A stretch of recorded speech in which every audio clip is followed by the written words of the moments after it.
Point of no return, welcome back, man. We know too much, we've seen too much, we've been through too much, we are experiencing way too much. God done revealing himself to us over and over again for us to go back to the way we used to be, the way we used to think, react, and respond to life. It's your Holy Ghost homeboy Slim. It's a lot MM, simply living in my moment, which means yesterday is gone, tomorrow's never promised. All you have is right now, this moment.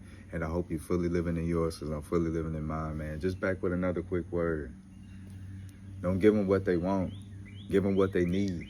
There's a lot of people expecting you to fail or to have a misstep or go backwards in your posture or the way you've been standing on business. You know what I'm saying? They're waiting to provoke you and trigger you and trip you up, but God has gave you a spirit that is so sensitive that you see everything and you pick up on everybody before you even talk to them, before you even make physical contact with them.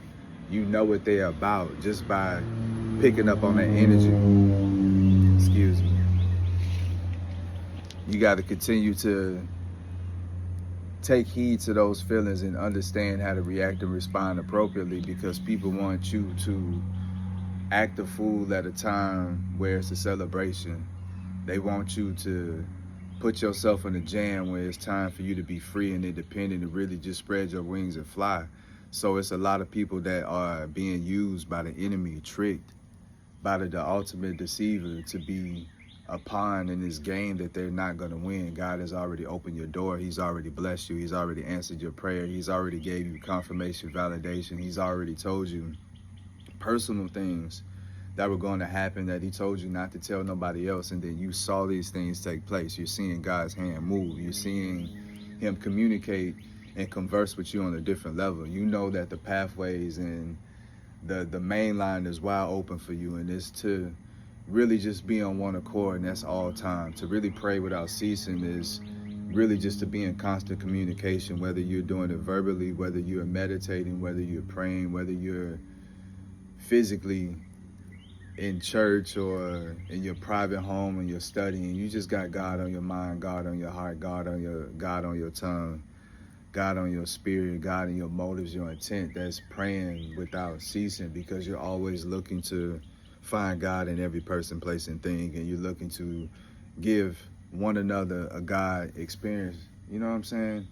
Because you want to be presenting the light, presenting the love, presenting the laughter, presenting the life and the vitality back into these dark, cold, dead world, bro. It's a lot of people that are doing the imaginable, the unimaginable, and there's a lot of people that are going to great lengths because they are deep in this place where they have given up, they have quit, they have listened to the enemy so much that what he's saying to them has started to make sense, and they're in another realm, they're in another world. They don't even understand what they're doing because they playing with so many forces, they playing with so many entities, and then when they see somebody that's pure of heart, pure of mind, pure of spirit, you will get attacked, you will be opposed, you will be confronted, you will be provoked with negativity, and they will try to trigger you and attempt you to get you to step outside of yourself,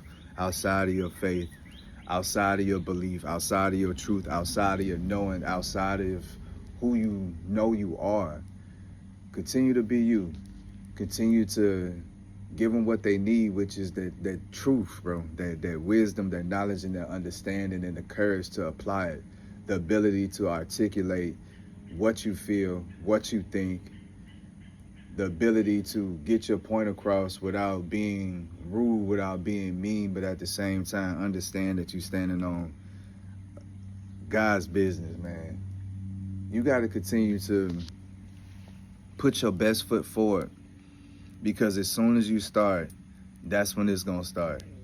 The minute you pray, the minute you anoint your kids, the minute you put your family in a circle and you pray together, the minute you give God, to everybody that you love, to your enemies, to your problems, to your past, to your pain, to your future, to your today, to your tomorrow, to your right now, that's when you're going to get opposed the most. And then you are actually moving forward and progressing in your craft and you're about to see the fruits of your labor, everything that you want is already becoming of you. Like Jesus got up and he didn't only intercede and speak on your behalf, he moved on your behalf.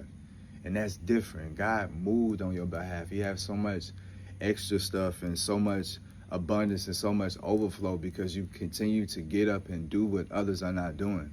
While others are asleep, while others are sinning, while others are doing whatever they doing, man, you praying. And even when you make your mistakes and your bad decisions and you sin and you do what you know you're not supposed to be doing, but understand that that's what happened in that moment, you able to go to God and be honest and be transparent and be truthful and to ask for forgiveness and be able to move past that moment.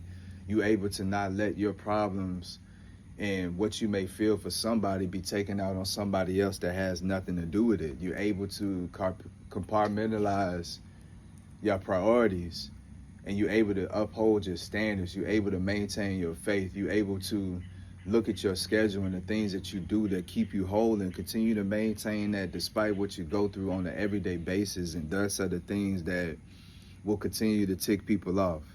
The fact that you are productive, the fact that you are involved, the fact that you are vocal, that's what's going to tick people off, because when people look at you, they automatically think one thing and assume another. And then when you speak and when you move, they're forced to eat all those assumptions. You know what I'm saying? Because a lot of times people are afraid of your power. They could feel your prestige. They could feel your royalty. They know what's going through your bloodline. They understand your talent. They understand that you gifted in ways that they'll never be. It don't matter the amount of practice that they have. It don't matter who's teaching them. It don't matter who they came up under. It don't matter how much money they got. It don't matter what they've been able to do. They don't compare to what you have inside of you because of your ability to be used by God. You're so vulnerable and you're so open and so sensitive to the Holy Spirit that you allow yourself to be a vessel. And a lot of times you're taken in these situations to where it's a absolute chance that you'll be looked at or called crazy. It's an absolute chance that you will lose, bro, people, relationships, friendships, work, money, businesses.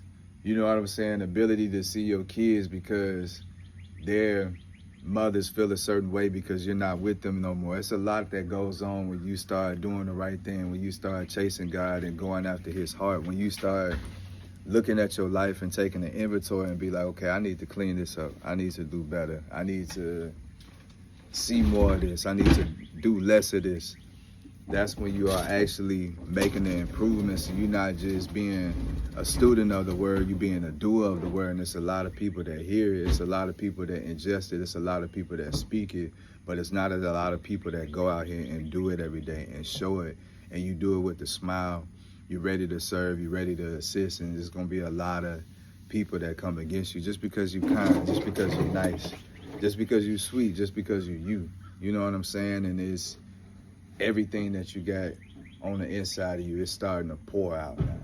It's starting to make sense now. You starting to see that your faith is really all that you need. Your knowing, your truth, your relationship, your communication is all you need, bro, in order to make it and maintain. Despite what it's looked like, bro, you've stopped trying because you know that you're on God's path. You're on God's time. You're going God's way. So you're allowing him to just set everything up, and then he's going to get all the credit because what's about to take place in your life, only he could do, only he could bring forth. So as we move forward into this birthing season where we just about to push this dream out,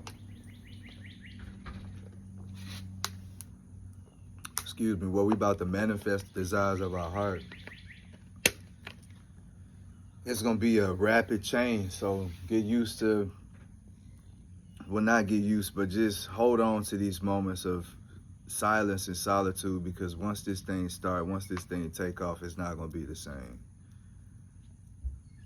But this was just training ground. This was just practice. This was just a way to make sure that you were ready, you know, to play ball in the big league.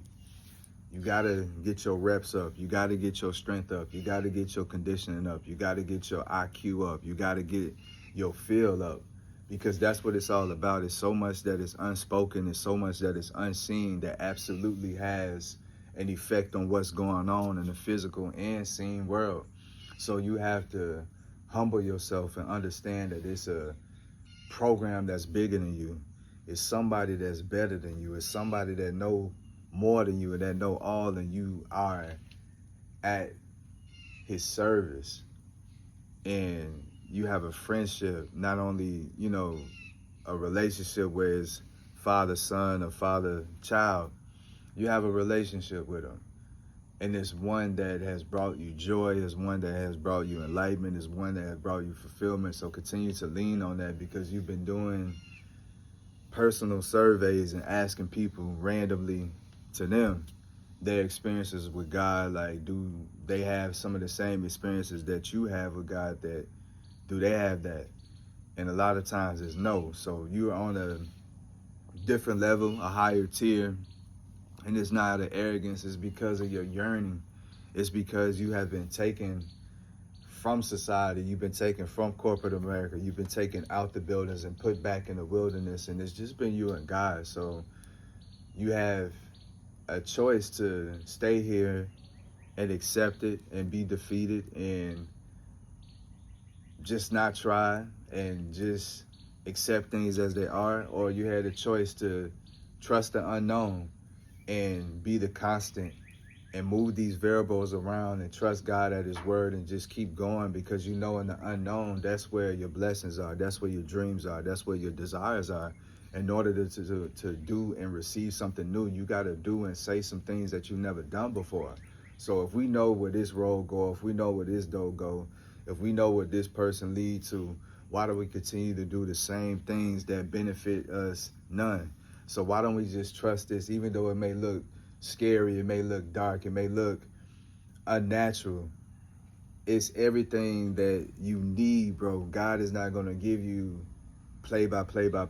He's going to keep you informed to where you 10 steps ahead. But as far as giving you every detail on this or that, he's not going to do that, because trust him at his word, and you see what happens when he say he going to do something. It absolutely happens. That's what builds y'all trust. That's what strengthens y'all trust. But if you can't trust him with the little things, how can you trust him with the big things? But you trust him with your life. You trust him with your death. You trust him with all that you are. And now he's allowing you to be co-captain and really drive this ship, drive this boat, and really get your life to where it needs to be. So you about to be accelerated. You about to be on a fast track to really just receive the desires of your heart. So just continue to be all that you are. But don't give these people what they want, bro. Ignore them, bro. Because at this point, they just agitated. They just bothered. They just defeated. You know what I'm saying? They just know that they are nothing in your world. They're nothing in the plan and the scheme that God has for your life. You know what I'm saying? Unless they are putting themselves as an obstacle for you to overcome and for you to move out the way to continue to go to your dreams. So continue to be the rock and the cornerstone and the foundation of your family, of your household, and continue to stand guard and continue to make sure that you pray and give everything, everybody, every place that you love back to God, so he can do something with it and bless it and protect it, because there's a lot going on.